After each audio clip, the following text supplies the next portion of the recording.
Number is 617-396-4958. That is the phone number if you'd like to call the live reiteration or iteration of Charles Moscowitz Live. And let me just call up my Skype so I can make sure that the calls come in properly. You know, there's so many things to do, and it seems like oftentimes when I do this, I forget one step. So, and we don't want that to happen. Let's Understandable. Skype, and there we go. All right, I think we're in. So, Michael Schmidt, you're a blogger. You've got a site on LinkedIn, which is where I follow you, and you've written a very interesting article talking about Mao Zedong's Cultural Revolution and how there are sort of echoes of that, if you will, in what's happening in politics today. So let's start there. Okay. Thank you, Charles, for having me on again. Yeah. I've as you know, I use history as a guide and in my writing, and so it's always interesting to take a look at where we're at and try to find parallels in history and figure out, okay, as the old saying goes, there's nothing new under the sun. So something has occurred in the past that can give us insight into where we're at. And so I think Mao's Cultural Revolution, or a Great Proletarian Cultural Revolution, as it was called, that started in August 1966, very much has a parallel to the Cultural Revolution we are seeing here in America. I think if people can understand this and maybe get into the heart of it, it will give them a much better perspective of where things have been going in America and where things are heading if we continue down this road. In August 1966, Mao basically wanted to cleanse China, if you will, cleanse the Communist Party.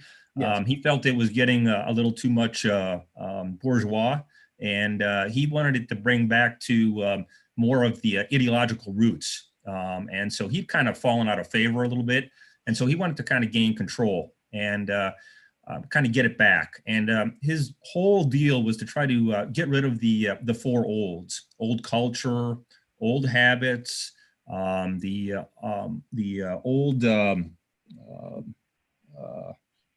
old culture, old customs, old ideas. So he wanted to basically bring China into his vision and modernize it and purge all of that old history of China, mm-hmm. and make a new China. And so much like you see going on now here in America with, if we've noticed over the last couple of years with the statues of whether it's Jefferson or Washington or Confederate war heroes, it's again destroying some of this old history of America and trying to break those ties down. Now in China, Mao took college students, so he took the youth and kind of made what they called the Red Guards. And I would consider the Red Guards very similar to the BLM and the Antifa groups that you see roaming around the cities of America these days. And they kind of are doing the same thing. They were kind of the enforcers. They were out there. Right, the shock troops. I mean, the shock troops, correct. In the much like the Nazis, brown shirts and yeah, yep, Correct. Yeah. It's you notice this. It's not anything that's unusual in history. You see this with socialist, totalitarian regimes throughout it's history. Like a private army, basically. And basically, it's a hallmark of a National Socialist or international socialist regime. Yes. And I just think we need to be clear that when we're talking about the Cultural Revolution in China, we're not necessarily saying that that's literally the direction the United States is going on the ground, because China probably murdered upwards of 20 million people. Oh, yeah. As a result of that Cultural Revolution. So we're not going that far left. No. I also just want to, if I might, mention a quick little plug here for myself. My book just went online this morning, my newest. I'm writing a series of pamphlets this year. I hope to write one a month. Okay. And this is number 2, and it's called Toward Fascist America. I was going to call it Toward Nazi America, but my daughter objected to that. So I try to make it a little more tame. But it's now available as a soft cover and as an ebook, and it kind of deals with similar thoughts, Michael, that you have in your writings in terms of taking a look at what's happening. Because I say the year 2021 is the year that this has really been launched in earnest, and I do say that. Yeah. So getting back to what you're talking about, so you're identifying the philosophical elements of the Cultural Revolution and how that pertains to our country. You mentioned that Mao sought to get rid of history, basically, get rid of independence and culture and free thought, because it stood in the way of his revolutionary ideas. He also coined the phrase continuous revolution, and that a revolution only happens at the barrel of a gun. Mm-hmm. So it had to be, the communist revolution isn't something that just happens once. It's ongoing, it's continuous, which means that any dissent from it needs to be purged, sort of like what big tech is doing now to opinion. We don't want to go too far into that because we're on big tech. Yeah. So that's one of the. You're right. It all ties together, though, Charles. Correct. Yeah. No, and like I pointed out in my piece, the American version of Mao's Cultural Revolution, this is. We're seeing it speed up now over the last couple of years, and especially over the last year, and now with Joe Biden in the White House and the group he has around him, or the cabal he has around him, with all these executive orders and executive actions, we are seeing this kind of process even speed up more. But this has been a process over the last 50, 60 years. It's been a real undermining of this republic. And, it started with basically groups like the Weather Underground in the 60s, and people like, Bill Ayers and Bernardine Dohrn. Those people didn't just, go away and vanish. They got into the underbelly of American society. Literally. I mean, I just, as a footnote on that one, I think it was Barbara Rosenberg, I believe her name is, was one of the Weather Underground who was involved with bombing the U.S. Capitol building, ironically. Yep. She fled the country, went to Cuba, then she's pardoned by Obama. Yes. Went back to the United States, and she's one of the chief advisors to Antifa.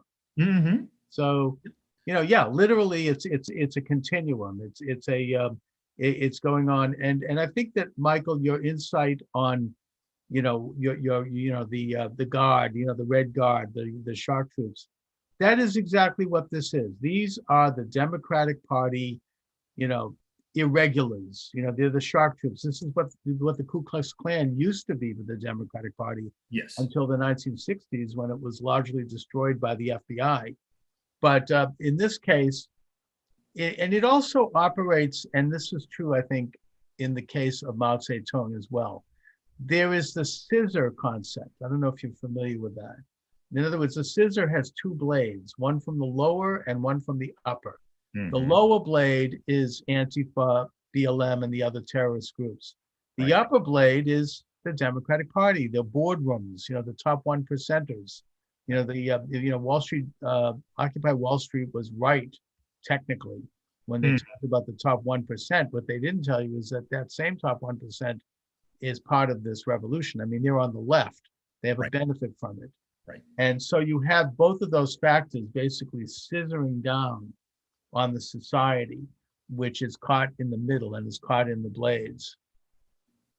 Well, it is said that that republics decline into democracies, and democracies degenerate into despotisms. And if you notice, and language is important, and I think people need to understand this.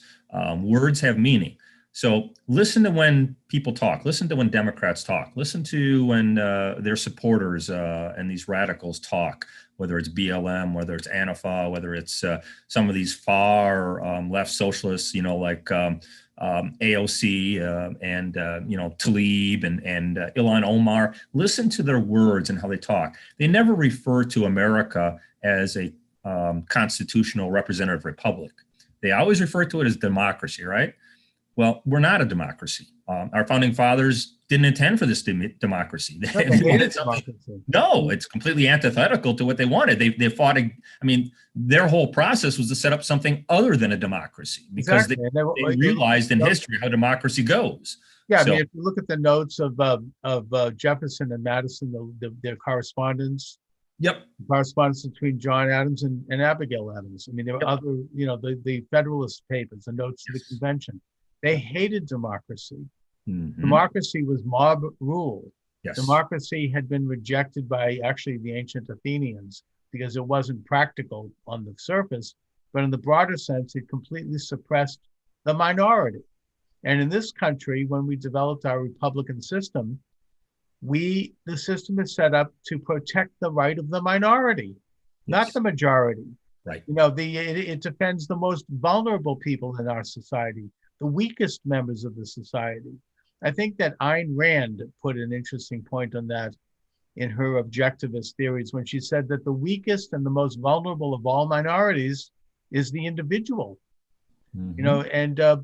The individual is standing up against a state apparatus which operates and threatens to operate in the context of mob rule. And in a sense, this is one of the great contributions to the world, besides the religious contribution, of Jesus. Jesus stood up to the state as a single person, as an individual. When Pontius Pilate said, "Who do you answer to?" He said, "I answer to a higher authority. I answer to God," basically. Mm-hmm. And shortly after that, he was executed within an hour of that. Yeah. So that is what America is all about. The minority standing up for their own sovereign rights under God. And then from there, it evolves into your family, your community, and then your nation, which is set up to protect those rights, not grant those rights. Right. Well, and here's I mean, to go off of what you're talking about, Calvin Coolidge had said years ago that liberty is not collective; it's personal. And all liberty is individual liberty, and so, but you can see where they're going with this whole process. They want it to be a collective good. Especially look at the virus situation. Wear a mask.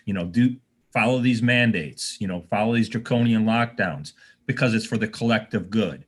Well, that's antithetical to America and to our founding, because each individual should have a right to choose whether or not they want to wear a mask, whether or not they want to. If you personally feel that, hey, wearing a mask is gonna protect you from a virus, then by all means go ahead and do that. And you shouldn't make that other person feel, bad for wearing a mask. Likewise, that person shouldn't guilt you into feeling bad for not wearing a mask because you feel, I don't feel personally in my head that it's worth, that this is a big deal. So I'm gonna take my chances. I'm gonna have my, take my vitamins and live a healthy life and choose to go that way. And that's the way our founding fathers intended for us to go about living life, liberty, and the pursuit of happiness, however you feel to choose. They have a different path. Their path is they want the collective. They want you to be beholden to the Democrat Party, a single party state. And the state tells you what to do, tells you how high to jump, when to jump, and they tell you you'll be happy with this. And they will give you whatever, they'll try to take care of you from cradle to grave. And that's their whole mentality. And if you look throughout history, it's never worked. Now, it makes this sort of cultural revolution here in America, I think, much more interesting. And I try to call these, I call them neo-Marxists. So because they take a twist off of the Marxist state where it's class struggle, and it's now race and gender that tends to be where they're defining it. Everybody's got to fit into a racial group or a gender group. And everyone is an aggrieved group of some kind. And you have to, in a sense, you're required to identify in any one of these categories. Yes. But I just want to talk about I want to comment on what you said about the pandemic, because I think that's interesting. The conventional American approach has been for the federal government and for state governments, well, more federal actually, to operate as a bully pulpit. In other words, you have the president, you've got the apparatus that deals with health, like the national, the CDC and whatnot. They need to come out with guidelines in terms of what to do in a pandemic. They need to come out with suggestions. They need to come out with guidance. Right. But that's much different than using mandates and using force. I think that most people don't want to catch the virus. They have enough common sense to protect themselves. You don't have to, this is being used as an excuse by governments, particularly state governments, because Mhm. under President Trump, the federal government didn't do this. They were more conservative. They Right. helped the states. They supported the efforts by the states, but they didn't do what a lot of people on the left wanted them to do, which is basically declare martial law and call Right. out the army. They Right. didn't do that. They worked very conservatively, and the states were given more leeway, but some states became almost like dictatorial. You Oh, had yeah. crazy, laws on, Well, in like look in at New Michigan. York, look at California, look at Yeah, I Michigan. mean, Yep. Michigan governor allows for you can buy booze and lottery tickets, but you can't buy, you can't buy, seeds to grow a garden or plant or instruments. Or in New York, they were actually putting people with the virus in nursing In homes nursing homes. while Yes. by mandate, Oh, yeah. while at the same time, the federal government sent a hospital ship which sat there empty for 3 weeks. Yep. So you've got some governors acting very dictatorially. And I think that my fear is that now that the pandemic is lessening, and however that's coming about, whether it's from vaccines or just by nature, I think probably a combination of both. The thing is, the numbers are dropping now. Hmm. And I'm afraid that some of these governors, and now the federal government under Biden, which has the same authoritarian bent, they're hooked on this. They're not going to give up this kind of It's mandate. a They're going to drug. Yeah, I mean, they're gonna continue to do, maybe, I don't know, lockdowns, but heavy regulation Hmm. and of all of various aspects of public life. And I think that unfortunately, younger people, college age students, people in that generation, they don't, they've been so easy to accept this. I mean, they don't question it. Everybody kind of goes along. It's maybe it's a reflection of our dumbed down education. I don't know. Well, and that goes back again to what I was talking about earlier, how this cultural revolution has started, 50, 60 years ago, because a lot of these Marxist, socialist, communists, they got into the education system. They got into colleges, universities. They got into our K through 12 educational public school systems. And they have had a chance to indoctrinate, several generations of kids with this mindset. And so when you start tearing down, American history, when you start teaching that socialism and communism and Marx is a worthwhile goal, and that it's a great form of utopia. Yet history shows us otherwise. You see where we have gone, and you now a lot of when you look at some of these surveys, and I don't take polls usually very seriously, because a lot of the polling data is not very good.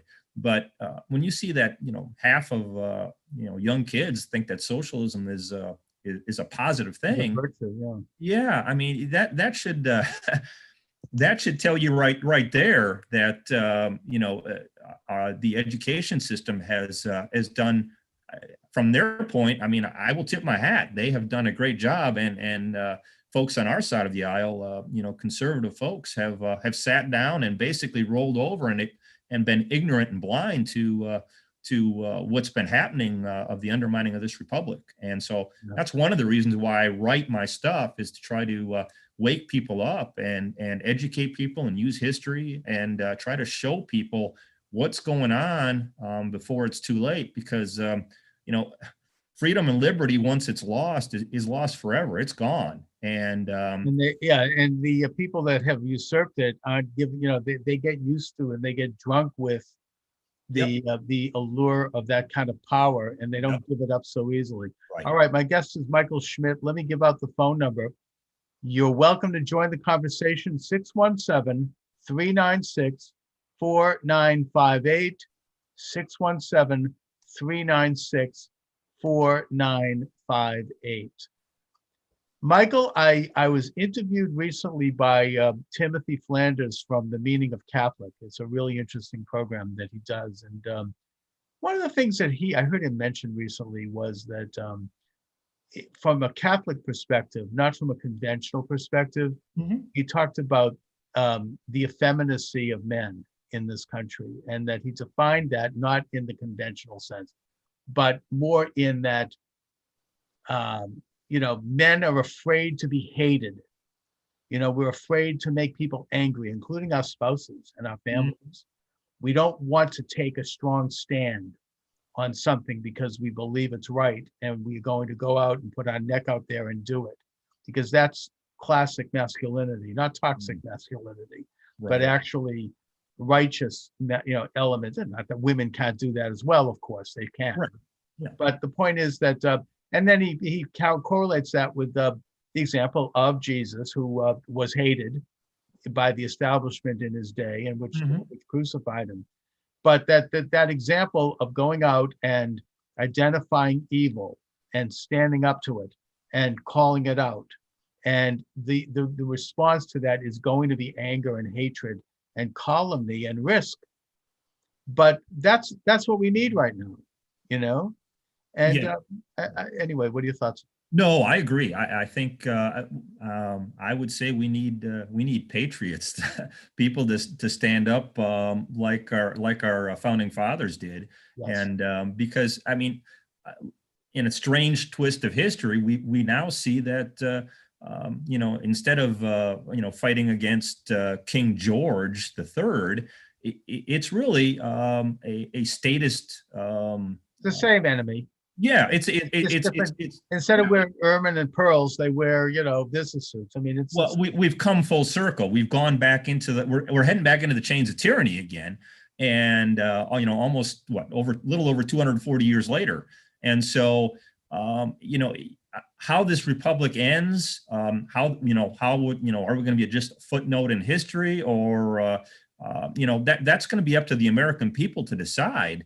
But at some point, I'm still hopeful that there's enough patriots left in this country that are there's enough of the silent majority, because I will tie this into what's going on now with the impeachment proceedings, which are completely unconstitutional.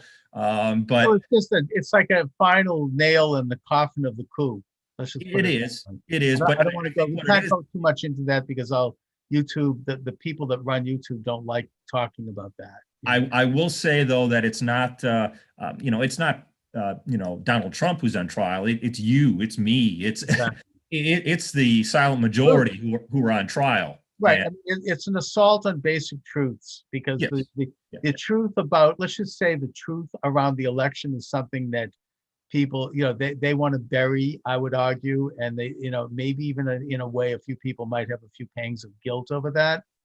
And I think this is like, it's classic psychology here. I mean, they're just taking on, they want to come, they're assaulting the earth, basically. It's like when the Romans defeated Carthage, it wasn't enough to defeat them. They actually they bulldozed over the whole city, and then they salted it. well, So that's what they're trying to do. I think it's going to backfire. But I, you also brought up the issue. You played the race card. You brought yes, up the fact that, I mean, yesterday I had on the show Joshua Mitchell, who's a professor at Georgetown University and who's written several really interesting books about this question. And mhm, the point being that we're deliberately creating this new dialectic of conflict between people divided up into ethnic and racial categories. And in a way, Marx's original theory of how to divide a society and weaken it so yes, that one can implement collectivism was by class. You yes, had the bourgeois and the proletarians, yeah, and that there was the great conspiracy theory that underlies that is the theory of exploitation. The idea that somehow, if you're more successful, you got there by ripping off someone who's less successful. hmm, That this is a conspiracy. yeah, And I think it was starting in maybe late 1950s, 1960s, you had a shift. And one of the theoreticians in that was Frantz Fanon, who was a communist thinker from Montserrat, who wrote the book called The Wretched of the Earth, where he said that the issue should not be seen as class going forward in our assault on the Western democracies, particularly the United States, but the issue should be race, because that's their weak point, or for that matter, regionalism. He was into this whole idea of the North versus the South in the world as at war. And that since then, the shift has been that people are to be identified, and often in a very hyper way, with their race, and increasingly with their ethnic background, their gender, and their sexual orientation. And there are other various derivatives. And that becomes not only the sum total of who you are, which promotes a collectivist view, and how you're to be viewed by everybody who's not in that designated group, but that there is this built-in conflict, and that the conflict, and this was obviously an issue brought up by Joshua yesterday, that being Joshua Mitchell, is that the oppressor is straight white men, right? Yeah. And that's who they're going after. And he pointed out that it's not going to stop there, because if men surrender this, then they're going to go after women, white women. They're going to go after black men who are into family values and who have, who are, heterosexuals and who are married. And it's going to just, we're never going to get to the end of it. It's just going to keep going, they'll keep peeling away, because this is an assault on individual rights. It's an assault on the sovereign citizen under God. It's an assault on, truth, really. I mean, and on all of the various institutions that have buttressed truth and has made this country what it is: private ownership, business, small business, everything, all of it. I mean, all the separations. Yeah, no, I agree, and that's why I call this, that's why I call it neo-Marxism, because it's really just a different twist on Marx's theory. But I mean, look at the executive orders and executive actions that Joe Biden has taken so far. And you have to really understand, this is he was ruled by fiat. He was and that's what it is. It's a rule by fiat. He signed 17 orders the minute he stepped into office. And shockingly, or maybe not so shockingly. No. Well, I mean, he called himself a moderate, right? Well, I don't know of any moderate, whether you're a Democrat or a Republican, who would go into the White House and start signing, executive orders. And the irony is, how did those orders get on the desk within 24 hours of his being sworn in? Now we know how, unfortunately. That being former Attorney General William Barr. Apparently did this. He vetted them, he prepared them, and he put, it's really a terrible betrayal, not just of Trump, but of just everyone. Well, and again, I mean, there are so many. I've told people, I said, this is almost like a reverse McCarthyism. If you go back to Senator Joe McCarthy, the former senator from Wisconsin, he was in the 50s trying to root out communists in the government. Well, now it's kind of flipped, and the communists are trying to root out conservatives, and because the communists in history. They now control the high ground. Yes. They now control the cultural institutions, the business institutions, the top 1%. Look at big tech, right? All the big corporations. They even control the churches. Yes. I have a guest coming on Friday who's going to be talking about that. He's a minister. But they have infiltrated. And they've gradually, this didn't happen overnight, it happened over decades. They kind of worked their way up the rat line by bringing in the younger members who are friends and who are associates, and then weeding out the conservatives over time through attrition. And it's all very indivisible. It's all, even like Boston Magazine in my own hometown of Boston recently did an article about, how left the universities are in this country. And Massachusetts and New England was at like 98% liberals in colleges. That didn't happen overnight. No. They kind of marginalized and pushed out, probably gave them a few awards as they were out the door, anyone who was not on the left. And then they brought in their left-wing friends as positions opened up. I mean, this is how they do it. I think it was former Supreme Court Justice Potter, I believe, who wrote a very interesting paper in the early 70s warning about this, saying this is how the left is going to take over the culture. And I think I was listening to Tom Hartman, who's a left-wing radio host, doing shows about this. Oh, this is a conspiracy by right-wingers, corporate interests. Mhm. And so I looked into it, and it was true. He did write this paper, and it's brilliant. I mean, we should post it up and read it anyway. So we have the race conflict dialectic going out in spades, where now you can have people put under a microscope to find a racist gene. I mean, anybody who's not kowtowing to the left, if you were seen in 1962 at a hotel, and at that hotel, David Duke might have stayed there in 1948. Yep. All of a sudden, Yep. Here we have proof. Yeah, and your bank will probably out you to the government for if you look at what Bank of America has. Apparently, yeah. Let's talk a little bit about that. What this is indicative of what I'm talking about in my short book, Toward Fascist America.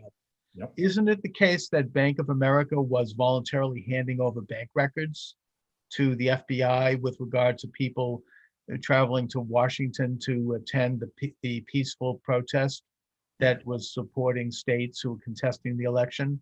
And they were giving that information, and now they're helping an investigation of anybody. We should note that there were hundreds of thousands of people there, all peacefully protesting, which is just like what they did in the March on Washington with the Reverend Dr. Martin Luther King Jr. spoke. There was a few tiny group of people who breached the Capitol. We don't know exactly who they were. That's still being investigated, but there was a lot of jumping to conclusions. There very well may have been Trump supporters mixed into that crowd. I think they probably were, and that's a shame. They kind of got wrapped up in the emotion of it. But we don't know who the ringleaders were. I mean, to me, it doesn't look like Trump people. I'm just sorry. I don't know that. Nobody does. Right. But I've been doing, I've been a close observer of these things and the public scene for a long time. I've seen the videos, I've seen the pictures, I've seen the language. They don't look, to me, that doesn't look quite right. I mean, that doesn't pass the smell test. Right. Well, in some ways, again, we have to be careful how we talk about this. Yeah, I will be. I'll just say, but I mean, in some ways, you can go back to the old Reichstag fire in Germany. Right. The Reichstag fire was ignited 2 or 3 weeks after Hitler was elected Chancellor of Germany. Yes, and he blamed it on the socialists. He blamed it on a communist. It doesn't matter. The point is, and there's always been, historians have always debated whether it was an inside job. Right. It doesn't really matter whether it was or not. What matters is that the Reichstag was burned down, and the Nazi government used that as an excuse to suspend the German Constitution. And that, of course, led to the complete takeover and the authoritarian regime of Hitler, and World War II, and the Holocaust and everything else. So I'm not saying that's what's happening here. No. I just, like I say, I use history as a guide, and I use it. You can understand the dynamics of that and see parallels. Yep. But those parallels, we should note, have to be viewed in the American context. This is not Germany. Correct. This is not, we don't have a Nazi apparatus here. No. I would contend. No. And we also have, and let's be positive about this, the Republicans have gained a lot of strength from this past election. I mean, they're within a hair's breadth of taking over the House. They gained, I think, all of the seats which were contested. And by the way, all the Republicans who were elected, just for the matter of mentioning, happened to be either women or minorities. Yes. That's what they say. So yes, at least 2 state houses were taken by Republicans in the state legislatures. And Republicans are poised to really have a major win in the midterm, which is only months away. So, I don't think it's not quite, they might be, strutting around like peacocks up there in the White House, whoever's running that place, but they don't quite, this isn't Nazism. They don't have that kind of power. Ultimately, we still have a strong tradition here of independence and of sovereignty and of individual consciousness. And the Trump movement, actually has raised that awareness in a lot of ways, no matter what else they try to do to it. Yeah. It's 75 million plus people who voted for Trump. And they did so for reasons, for convictions. I would say as a caution to what you just said, though. I know you had a guest on several months ago, because I was on your show back in August a couple times, and you had a guest on just before I'd come on, maybe a few weeks before that, about the Republican Party, and he was saying that the Republican Party, he came at it from a liberal point of view.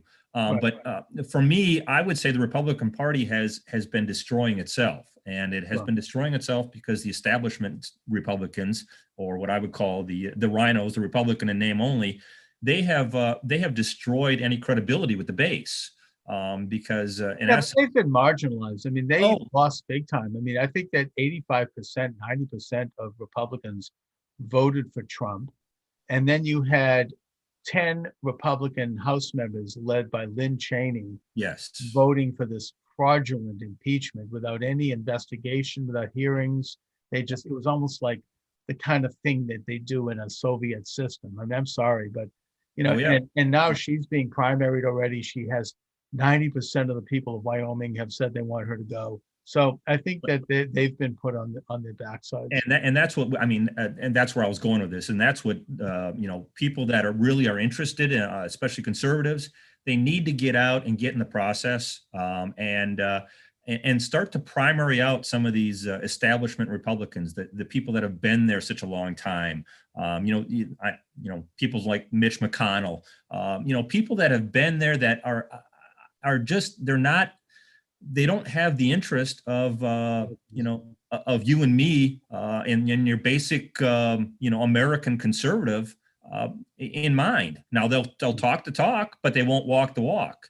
And we need to primary those people and bring up some real solid conservative contenders that have a backbone and that believe in conservative principles and ideals, and don't just talk it, but actually when they get to Congress, they actually will follow through on what they believe, and that's what we need. And we need a movement to much like the left has done with the Democrats. You look at these communist socialists that have gotten into the Democrat Party. They've made inroads. And I mean, there's a whole clique of them. I mean, there's several new Democratic House members who make the squad look like Winston Churchill. I mean, they're like so far left. Yeah, and I think we need that kind of a counter movement in the Republican Party. And so that's just my own personal 2 cents worth. Exactly, and I think that it's I've talked about this, and I think that when I do, it's something that is happening, in that you've got Republicans and even conservative Democrats and independents running for office on the local and state level, running in their local cities and towns for city council, running for state rep, state senator. And they're realizing that these are races that can be won. I mean, it's not that difficult. You don't need a lot of money. You don't need a lot of publicity. Yeah. Sometimes you'll go in and you'll find out that the incumbent has been there for like decades and then didn't do much, and or has run unopposed, and that you can win.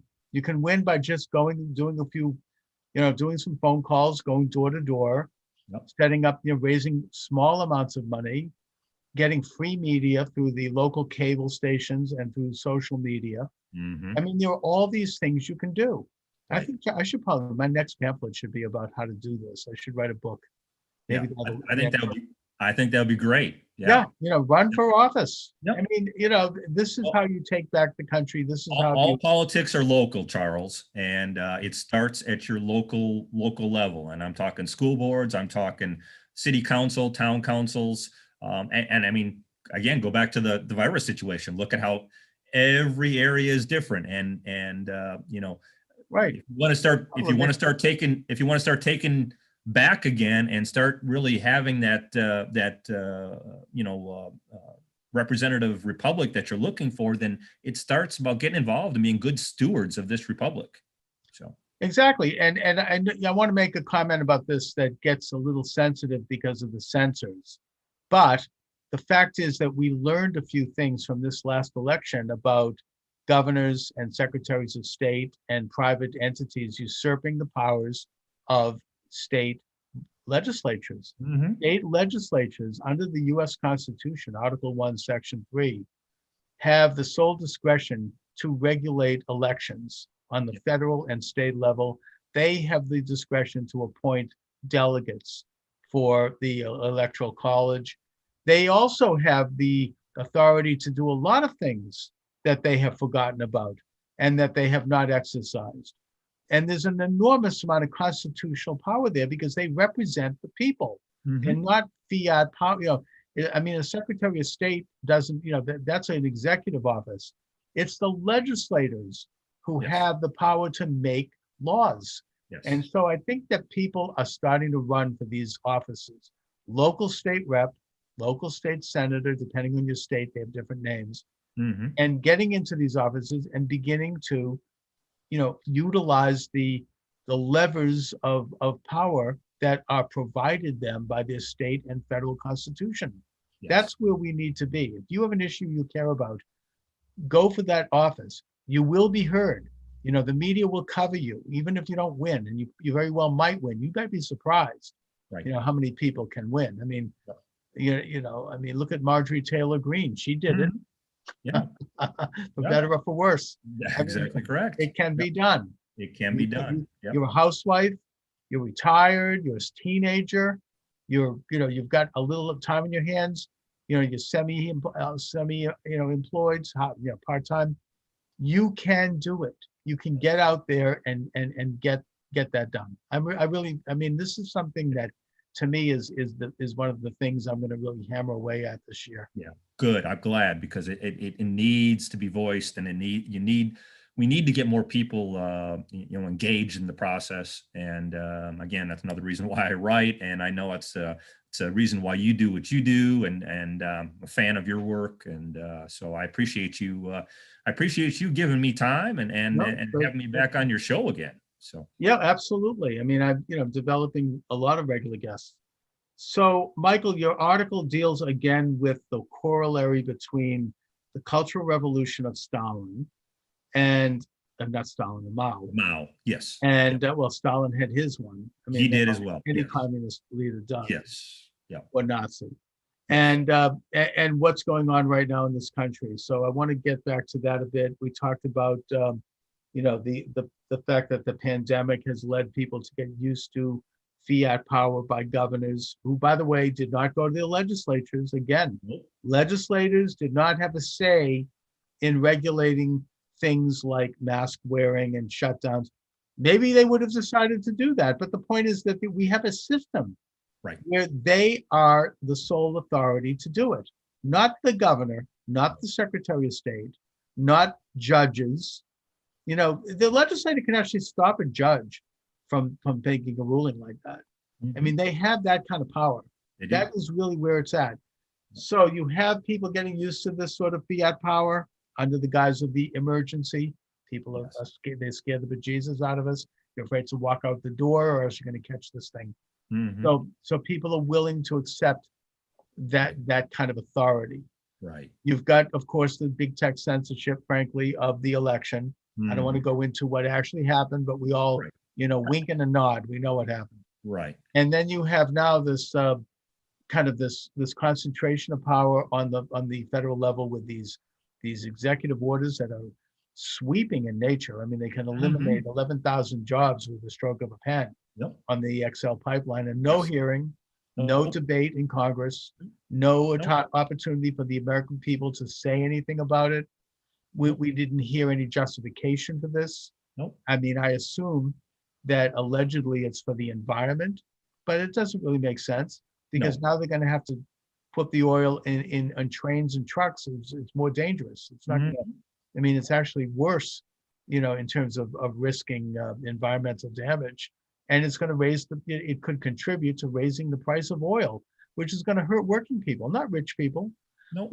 They mean the George Soroses and the Nancy Pelosi's and for that matter, the Donald Trumps, people who are billionaires, they're going to be fine. It's Right. going to hurt working people who need to buy a carton of milk. Yep. The Who need to price fill of up their oil goes. car every day to go to work. Yeah, I mean, if the price of oil goes up, it's not just the oil that you put in your car and the gas. Nope. It's that Products. you're transporting goods from point A to point B. The Yep. cost of that goes up. So the Mhm. prices of everything is going to go up. Yep. Basic economics. Yeah, that's right. Yep. So, I mean, this is, Same thing with this $15 minimum wage. You know, yes, $15 again, minimum wage. Exactly. It's going to wipe out possibly, or hundreds of thousands of jobs that might have otherwise come into existence. well, I mean, Will look at the will restaurant not. industry has taken such a hit already with over Oh, the last year with the virus. Well, now you put in a $15 minimum wage. How do you expect some of these? I'm sure chains like Olive Garden and some of these restaurants have no problem with it. But I'm talking about a Oh, mom they're and pop already hurting. a mom and pop Italian restaurant or a pizza store or Yeah, you know, exactly. The mom and pops. And the thing is that, again, things like minimum wage, traditionally decided by states and by cities and towns. mhm, I mean, depending on the economy in that area. I mean, this right. isn't to have the federal government march in and simply by decree, without any consideration for Right. conditions that might No exist in debate. the No, local just community. I mean, yeah. it's one thing to have a minimum wage on the Upper East Side, fine, but or in some other left liberal community, but it's not something that's going to necessarily fly if you're out in a poorer area. Well, Or I in mean, a good example is Seattle. Seattle tried it a few years ago, and I mean, look at the data. I mean, it's been a disaster. Um, exactly, and so, that's right. what do you think And McDonald's is going to do? I mean, McDonald's is not going to hire, a they'll put robots. 16-year-old, high school student. They're gonna put more kiosks in and let you, type in your order on a kiosk, and they'll just They'll have a downsize computer labor. flipping burgers. No, Yeah. that's right. And signing the Paris, going back to this Paris Accord, Yes. that's Yeah. just a giveaway to the oil companies who are going to raise the price. Yeah. It gives an exemption to Russia and China, which gives them an advantage. It's going to Mhm. create, again, we're going to be oil dependent, which is something that Trump actually accomplished, Right. and it undoes that. Yep. And you've got a lot of things. I mean, you've got halting the border wall. Now you have caravans coming again for the border. By the way, these people are not going to have masks. Nope. Right? And they're going to stop catch and release. So people are just going to be released into the country. It's like, fine. Those are major, major decisions that ought to be handled by Congress, and we ought to get a say in it. Abortion is now being funded in foreign countries. Mhm. We're going to be pressuring and blackmailing conservative and Muslim countries who don't want abortion to have abortion. This is eugenics. I mean, talk about them. They accuse Trump of having a Muslim ban, which is a lie. Now they're forcing Muslim countries to introduce something that runs against their religion, assumedly. Yeah. And it's like this is all being done by the stroke of a pen. Mhm. So we could go over some of the other draconian measures. It goes to your point, Michael. It's a cultural revolution. It goes to my point in my book toward fascist America. This is what we're looking at right now in this society, and it's very dangerous.